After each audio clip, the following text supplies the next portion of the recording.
Asubuhi ya Aprili 29 mwaka 1994, wasafiri jijini Mombasa walianza safari ambayo ilionekana kuwa ya kawaida kabisa. Kuvuka kutoka Mtongwe kuelekea kisiwa kilicho ng'ambo ya mkondo wa Kilindini.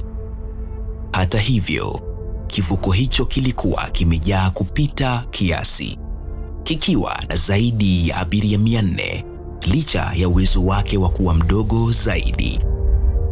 Muda mfupi baada ya kuondoka bandarini, chombo kilianza kuyumba na kuegemea upande mmoja.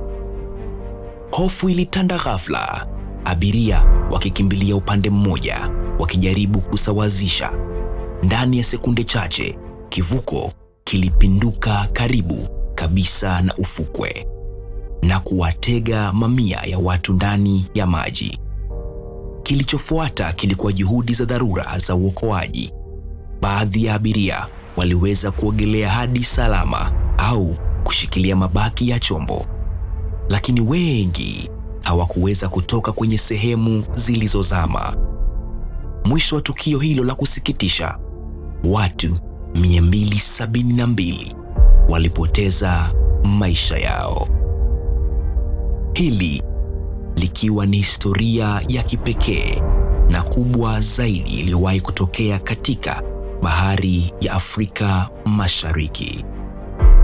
Zaidi ya miongo mitatu baadaye, ajali ya Mtongwe bado ni ukumbusho mchungu wa hatari za kujaza vyombo kupita kiasi na umuhimu wa kuzingatia usalama katika usafiri wa umma. Mimi ni mwanafalsafa Jemedari Andere na hii ni VOH, Voices of Hope.